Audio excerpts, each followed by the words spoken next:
출애굽기 속에 담긴 마지막 시대 심판. 오늘 우리가 새벽에 말씀은 15장 5절에서 8절까지 말씀을 가지고 하나님의 진노와 사람의 진노라는 말씀으로 묵상을 했었습니다. 그 내용은 하나님의 진노에는 단순하게 분노만이 있는 것이 아니라, 하나님의 공의만 있는 것이 아니라 하나님의 사랑이 그 안에는 담겨져 있습니다. 그러나 사람의 진노, 즉 사람의 분노나 사람의 화냄이나 열받음 안에는 사랑은 1도 없습니다.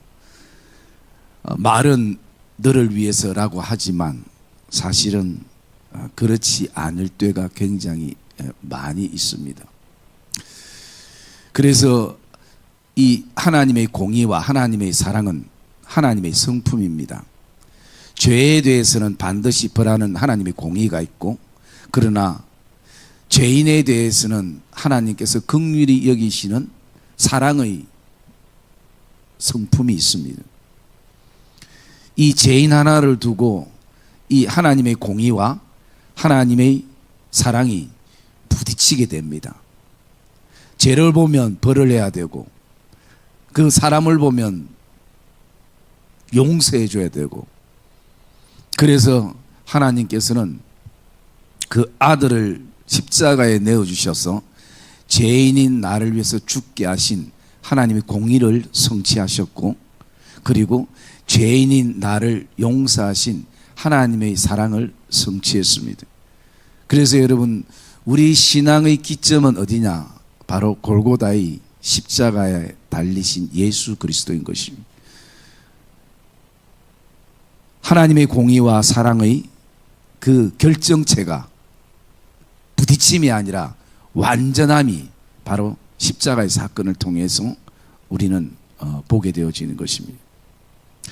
그러면서 우리도 우리의 삶에 내 안에 있는 하나님의 성품이 흘러나오기를 원하는데, 하나님의 성품보다는 내가 지금 습관적으로 지금까지 인생 살아왔던 여러 가지 어떤 세상적인 가치와 습관이 먼저 툭 나올 때가 굉장히 많습니다. 그런 어떤 순간들이 들 때 우리가 우리 스스로에게도 실망할 때가 있습니다. 그래서 우리가 아침에 묵상할 때 왜 나는 이렇게 내 마음과 달리 쉽게 분노하고 쉽게 열받고 쉽게 화를 내고 하는가? 거기에는 제가 묵상한 4가지 이유가 있습니다. 첫째는 뭐냐면요. 이제 저도 이제 다 돼가 기억이 안 나네. 첫째 뭐예요? 첫째는 미움. 첫째는 미워하는 마음. 미워하면 뭐 쳐다보는 것부터 다 믿기 때문에 그것은 뭐 이미 승부가 난 것입니다. 그리고 두 번째는 뭐가 있냐면요. 과거에 깊이 골이 깊도록 새겨진 아픔과 상처, 이게 우리를 힘들게 할 때가 때로는 있게 되어지는 것입니다. 그리고 세 번째는요. 뭐예요? 빨리 얘기해요. 빨리. 에? 그렇지. 아니 뭐 보고 하는 거예요 지금?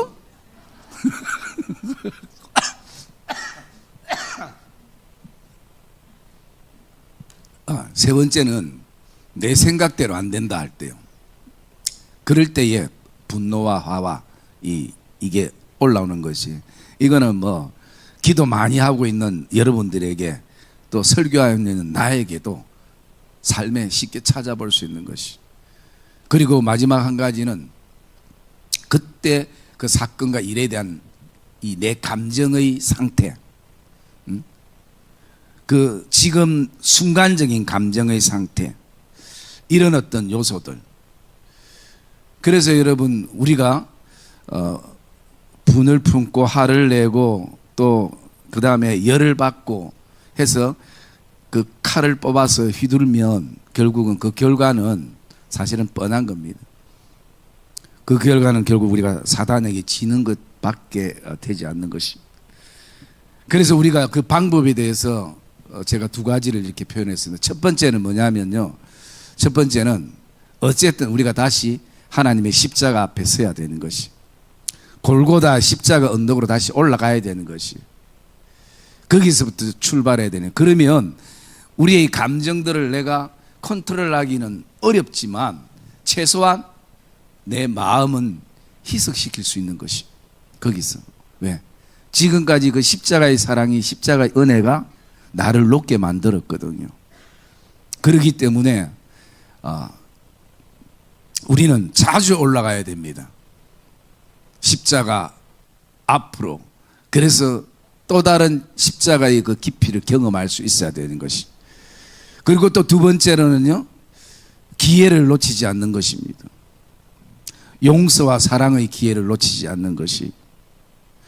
왜냐하면 오늘 그 15장 그 뒤에 말씀도 보면요, 하늘이, 천국이, 하늘의 장막, 즉 증거 장막, 구약의 장막과 신약의 성전이 열릴 때도 있지만 나중에 8절에 보면 성전이 닫혀서 능히 누가 그 성전에 들어갈래 해도 그 여호와의 영광이 두려워서 들어갈 수 없을 때가 우리에게 있는 것이요. 그래서 여러분, 용서도 성전의 문이 열렸을 때 하는 것이, 사랑도 화해도 성전의 문이 열렸을 때가 하는 것이, 아니면 언젠가 성전이 닫히게 되어지는 것이, 기도도 성전 문이 열렸을 때 하는 것이고 예배도 성전의 문이 열렸을 때 하는 것이. 여러분, 제가 이렇게 안 보고 이 정도 하면 내가 적은 거 맞죠? 예. 그래서 우리가 오늘 그 말씀들을 이렇게 나누었었는데요. 참 여기 보면 특히 그 15장 5절에 보면 신천지들이 자주 쓰는 말이죠. 증거장막이라는 이 용어들을 많이 쓰는데, 제가 아래 제일 최근에 그 이만희 씨가 할아버님이 설교한 영상을 제일 최근 게 언젠가 보니까 7월 달께 있더라고요.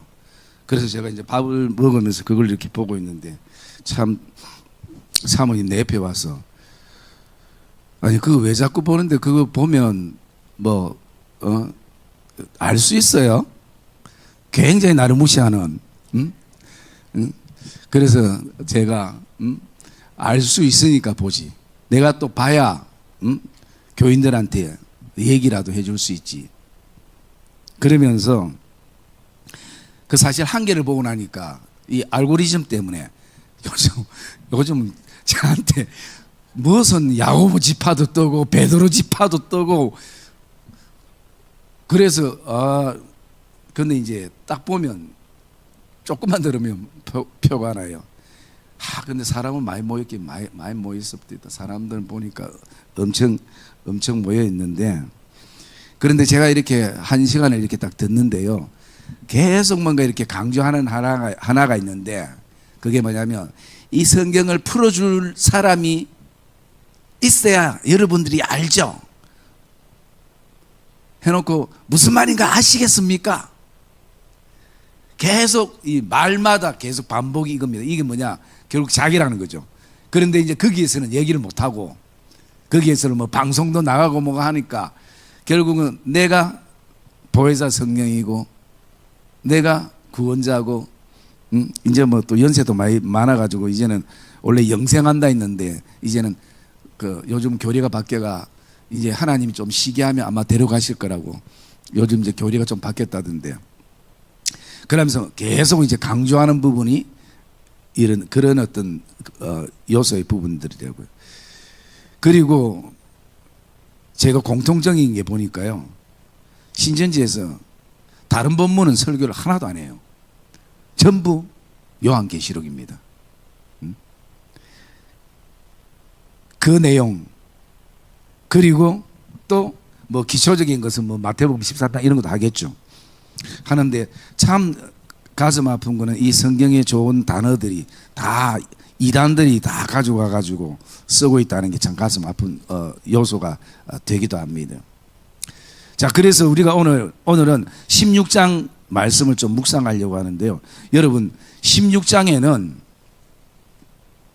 지금 어떤 내용이냐면 이제 그 일곱 대접, 즉 일곱 금 대접을 쏟을 때마다 거기에 떨어지는 재앙, 즉 하나님의 심판에 대해서 말씀을 하고 있습니다.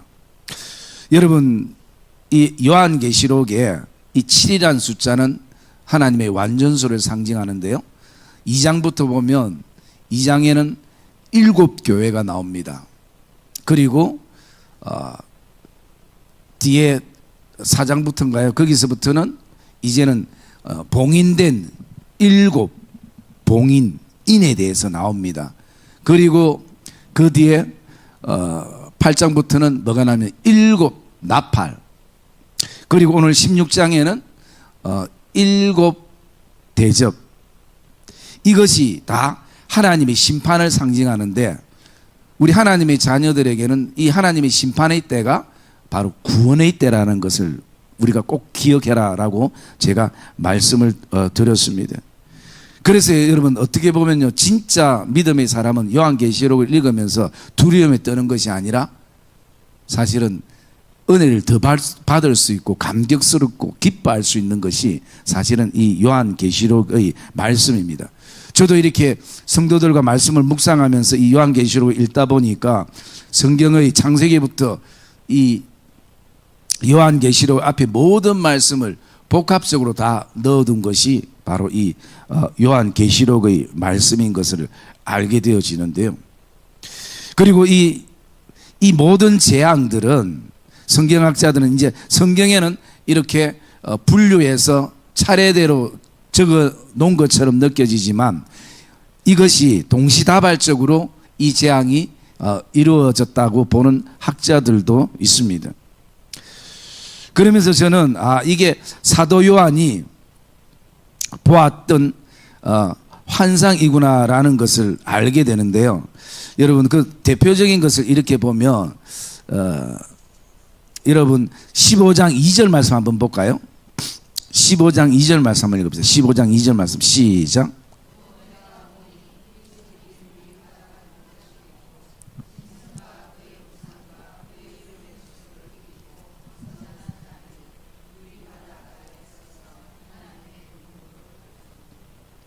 예, 지금까지 제가 이렇게 읽으면서 그 사도 요한이 자신이 들었던 음성에 대해서는 천사에게 이렇게 말씀하셨다라고 분명히 얘기를 해요. 그런데 보았던 환상, 이것은 오늘 15장 2절에도 보면 내가 보니 불이 섞인 유리바다 같은 것이 있고 같은 것이 있고 라고 말씀하는 거예요. 그래서 이 얘기는 어떠냐면 환상을 보았는데 이 땅에 자신이 알고 있는 이 언어로는 그 그림을, 그 환상을 표현이 안 되는 것이에요. 들었던 음성에 대해서는 분명히 천사가 나팔을 불 때에 이런 일이 일어났다라고 얘기하는데 환상에 대해서는요, 항상 유리바다 같은 것이 있고 자기가 지금 알고 있는 단어로 표현하는 것이 바로 이런 어떤 표현인 것이, 그리고 유리바다 가에 서서, 여러분 불과 물이 섞인다는 것은 있을 수가 없는 것이에요. 그런데 불 섞인 유리바다 같다라는 거지. 마치 출애굽기 4장에 모세가 떨기나무에서 불이 붙은 것을 보았지만 나무가 타지 않는, 원래 나무 속성은 불에 타게 돼 있거든요. 이 오늘도 불이 바다와 섞인다는 것은 화학적으로도 물리학적으로 맞지 않는 것이, 그런데 이 그런 환상을 그가 이제 보게 되어지는 것입니다. 그러면서 우리가 16장 이 내용들을 보면요, 이 7 대접을 하나하나 땅에 쏟을 때마다 여러 가지 재앙들이 일어나는데요, 이 재앙들을 이렇게 묵상해 보면 이 말씀이 어디에 나오냐면 출애굽기 4장 5장부터 시작해서 애굽 땅에 내리는 10가지 재앙과 비슷한 것입니다.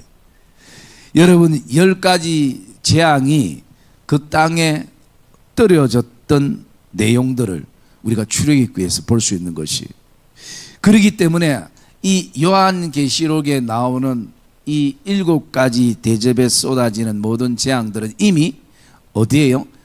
하나님께서 구약의 출애굽의 사건을 통해서 하나님이 미리 보여주신 것이. 출애굽기도 보면 처음에 피재앙, PK, 깨구리재앙, 이재앙 이렇게 시작이 되잖아요. 오늘 16장에도 거의 동일한 내용들이 흘러나오는 것이에요. 여러분, 출애굽기가 기록된 목적은요, 다른 것이 아니라 그 이스라엘 백성들을 그 애굽의 땅에서, 그 죄악의 땅에서 그 백성들을 구원하셔서 가나안 땅으로 인도하시는 하나님의 백성들을 향한 마음이, 여정이 표현되어 있는 것입니다. 여러분, 오늘 이 요한계시록도 동일한 것입니다. 우리가 이 마지막 시대에 오늘 살아가지만 이것은요, 하나님께서 마치 이 땅에, 애국 같은 이 땅에, 바벨론 같은 그 땅에, 또 그 당시에 핍박과 시험과 박해가 많았던 로마 도미티안 황제의 그 속국에 있던 거기서부터 교회를 지키고 성도들을 구원하는 그 하나님의 일하신 계획이 사실은 이 요한계시록에 기록이 됐다라는 것이에요. 그것이 바로 이제 16장의 내용입니다. 여러분, 출애굽과 그 구약의 출애굽 시대와 지금 이 사도행의 시대가 얼마나 많은 세월들이 흘렀는데, 이것이 하나님의 이 감동의 역사가 아니고는 시대에 바뀌고 세월이 바뀌었는데 어떻게 이 같은 맥락으로 이것을 기록할 수 있는가? 여러분, 지금까지 우리가 요한계시록을 묵상하면서 참 많은 그 구약의 예언서들이 요한계시록에 나온 것을 우리가 보았습니다. 아모스의 말씀도 나왔고, 또 요엘의 말씀도 나왔고, 이사야 선지자들의 말씀도 기록이 되어 있는 것을 우리가 보게 되었습니다. 그래서 여러분, 이미 하나님은 하나님의 백성들의 그 구원을 이스라엘 백성들을 통해서 우리에게 보여주신 것이고, 그리고 동일한 이 시대에 살아가는 우리에게도 이렇게 이루어질 것을 우리에게 말씀해 주고 있는 것입니다. 그러면서 우리가 거기서 물론 이제 또 다른 점을 우리가 또 묵상할 수도 있습니다. 여러분, 그 당시에 마지막 10번째 재앙이 뭐였냐면요, 그것은 그 애굽 사람들에게 내렸던 장자의 죽음이었습니다. 그런데 그 장자의 죽음에 대해서요, 백성들에게 하나님이 약속한 것이 있습니다. 모세를 통해서. 어떤 약속이었습니까? 어린 양을 잡아서 문술주에 피를 바르면 그 집은 넘어간다. 넘어가는 게 이 건너뛴다는 말인데, 단순하게 건너뛰는 게 아니라 여러분, 죽음이 넘어가는 것이에요. 이것을 유월절이라 그렇게 얘기를 합니다. 여러분, 그럴 때에 천사가 죽음을 가지고 왔다가도 무엇을 보느냐?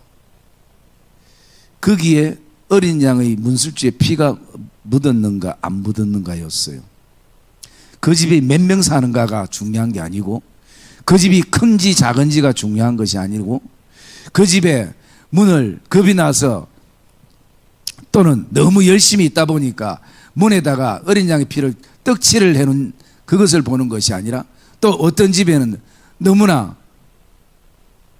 믿음이 연약해서 그냥 점처럼 찍어난, 여러분, 피의 크기는 상관이 없었습니다. 단지 중요한 것은요, 피가 찍혔는가 찍히지 않았는가, 어린 양의 피가 찍혔는가 찍히지 않았는가. 여러분, 그게 중요한 포인트인 것이, 그것은 우리가 많이 칠하는 선행도, 많이 칠하는 우리 행위도 있을 수 있지만, 정말 점같이 찍어놓은 그 집도 천사의 눈에는 띄고 그 집은 지키면 넘어가는 것입니다. 그러면 이스라엘 백성들만이 아니라, 이것은 성경에 나오지 않지만 저는 개인적으로 그렇게 생각합니다. 여러분, 이스라엘 백성들이 같이 살다 보면 애굽 사람들도 살게 되고, 그럴 때에 그 사람들에게, 애굽 사람들에게 이 소식을 얘기했을 때에 그것을 듣고 점을 찍은 사람은, 그 집은 애굽 사람이라도 패스오버 됐을 것입니다. 왜? 어린 양의 그 점을 보기 때문에. 그런데 여러분, 그게 아무것도 아닌데 우리가 기억해야 될 것은 믿지 못하면 찍지 못한다는 것이, 믿을 때에 그게 가능한 것입니다. 민수기에 있는 말씀처럼 많은 사람들이 하나님 앞에 불순종해서 사람들이 불뱀에 물릴 때에, 여러분, 구리뱀을 장대에 높이 달아서, 방법은 정말 간단했습니다. 어떤 것이었습니까? 쳐다만 보는 것이었어요. 여러분, 물려 죽어가면서도 그것을 이렇게 설사 아니라도 한번 그냥 고개만 들면 되는데, 여러분, 그게 안 돼서 물려 죽는 백성들이 있었어요. 그래서 여러분, 쳐다보는 것도 믿음이 없이는 쳐다볼 수가 없는 것이, 죽어가면서도 믿지 못하면 안 되는 것이, 혹시 반대로 이스라엘 백성들 안에 그 약속의 말씀이 믿어지지 않으면 어린 양을 잡는 것이 아까워서도 그것을 찍지 못하는 이스라엘 백성들의 사람들이 있다면, 그 집은 장자라도, 하나님의 일을 아무리 많이 했더라도 그들은 패스오버가 되지 않을 것입니다. 그것은 왜냐하면 하나님께서 이스라엘 백성들과 언약과 약속이라는 것이, 그래서 결국은 바로가 이스라엘 백성들을 내보내게 되어집니다. 그 어떤 재앙들을 다 내려도 바로가 흔들리다가 또 하나님께서 그 마음을 강팍케 하셔서 결국은 애굽에는 장자의 죽음, 이스라엘 백성들에는 어린 양의 죽음인 것이. 그래서 여러분, 이스라엘 백성들은 유월절을 그들은 지키는 것입니다. 왜? 우리의 생명이 다시 살게 되었고, 우리의 자녀가 살게 되었고, 그리고 내가 살게 되었고, 그리고 내 죄를 보고도 예수 피를 통해서 패스오버 되었기 때문에 그날을 그들은 기념하고 그날은 즐기는 것입니다.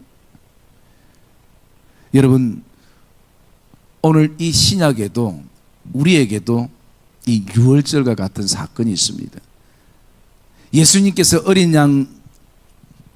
하나님의 어린 양을 통해서 오늘 보여주신 것은 바로 예수님의 십자가의 사건을 예표한 것입니다. 여러분, 이 내용들이 우리의 지식이 아니라 저와 여러분 안에 실제가 되어지기를 주의 이름으로 축복합니다. 그래야 내가 점이 작든 크든 문설주에 모든 걸 칠하든 아니면 조금만 찍든 어쨌든 점을 찍는다는 것입니다. 이것은 오늘 무엇을 말합니까? 우리가 예수를 믿는 것을 말하고 있습니다.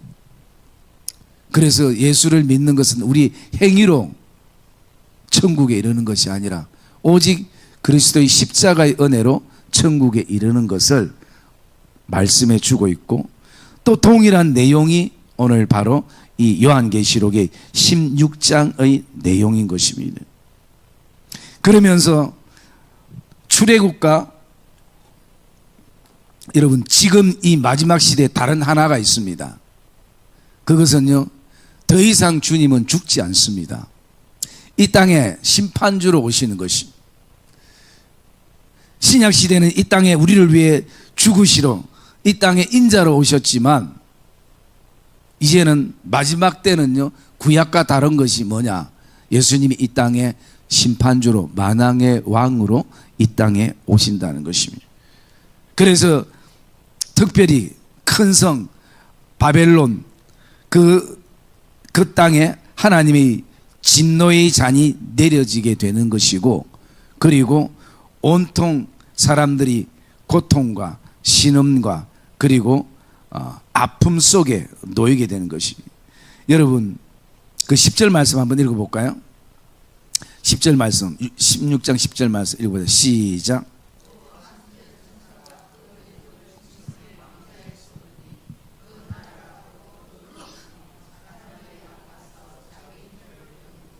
예.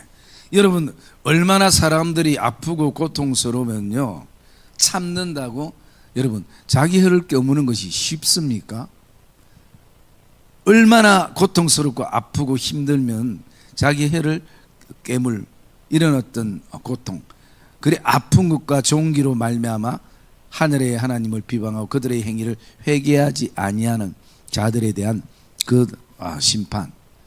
그래서 여러분 그 애굽의 모든 하나하나의 그 하나님이 내리신 그 재앙은요 다른 것이 아니라 그 시대에 그 땅에 애굽 땅에 세워졌던 우상들입니다. 그 우상들을 하나하나 하나님이 깨뜨리셨던 모습인 것입니다.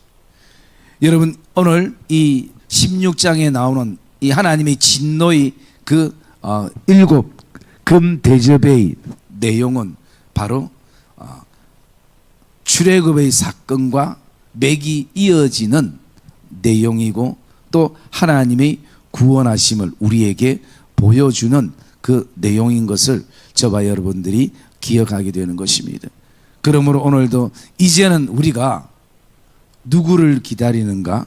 바로 만왕의 왕 되시는 예수 그리스도를 기다리는 것입니다. 이미 초림 때 오셨던 주님, 이제는 우리가 재림 때 오시는 그 주님을 저와 여러분들이 오늘도 기다리며 믿음의 삶을 살아가는 것입니다. 여러분 그 주님이 오시는 때는 아무도 알 수가 없습니다. 왜? 성경에 몇 월 며칠 오신다고 기록이 없기 때문인 것이. 그러나 잘못된 사이비와 이단들은 끊임없이요 주님이 언제 온다고 날짜를 정합니다. 여러분 날짜를 정하는 것은 무조건 사이비나 이단이에요. 여러분 이단의 궁극적인 목적이 뭔지 압니까? 뭘 것 같아요 여러분? 이단의 궁극적인 목적? 에? 어떤 거요? 사람 뭐? 영혼 사냥. 예. 영혼 사냥도 맞는데요. 여러분 사람에 관심 없습니다. 오직 돈에 관심 있습니다. 여러분 교주들 보세요. 여러분 가난한 목사들은 많아도요 교주가 가난한 사람 아무도 없습니다. 오직 돈이에요. 그래서 그들은 어떤 방법을 써서라도 뭐냐, 일단은 자기의 주머니를 채우고 또 이 권세를 이 지역을 넓히는 것은 한 사람이라도 다 하는 것은 다른 게 아니에요. 오직 돈의 목적을 가지고 있는 것이. 그래서 여러분 우리는 뭐 지금 한국이 자기가 보혜사 성령이고 예수가 뭐 60명 정도 된다는데 앞으로는 뭐 몇백 명 더 나오겠죠. 여러분 제가 이 자리에서도 예수님은 2006년 몇 월 며칠에 온다면 잘못된 겁니다. 결코 믿으면 안 되는 것이에요. 뭐 그렇게 하지는 않겠지만 여러분 오늘 주님이 오시는 그때는 알 수가 없는 것이에요. 그래서 우리는 오늘을 마지막이라 생각하면서 하나님 앞에 나가야 됩니다. 우리에게 만약에 날짜가 정해지지 않지만 정해진다면 우리가 뭐 다 재산 팔고 다 해가지고 어디 산에 올라가는 것이 아니라 우리는 더 내려와서 한 영혼이라도 더 복음을 전하는 게 그게 정상적인 것이에요. 하나님은 그것을 우리에게 원하시는 것입니다. 어쩌면 하나님은 오늘 우리에게 그 날짜를 주시지 않는 것은 우리가 하루하루를 오늘도 마지막으로 살아가는 늘 이 부활의 신앙, 이 소망의 신앙을 우리에게 품고 살아가기를 원하는 것이 하나님의 뜻인 것을 저와 여러분들이 기억하시면서 오늘 우리가 이 말씀들을 앞에 쓸 때에 그 하나님이 우리를 향한 지혜와 하나님이 이 땅의 교회를 향한 사랑과 성도들을 향한 그 사랑이 얼마나 큰지를 우리는 알게 되고 또 우리는 묵상하게 되어지는 것입니다. 그러므로 저와 여러분 안에 오늘도 늘 하나님이 부르시는 그날까지 순간순간 모든 우리의 삶이 마지막이라고 생각되어질 때 우리는 다시 어쩌면 우리의 생각과 신앙과 마음이 하나님의 그 범죄 이전에 창세대로 돌아가며 살게 될 것입니다. 그런 삶이 저와 여러분의 삶이 되시기를 주님의 이름으로 축복합니다.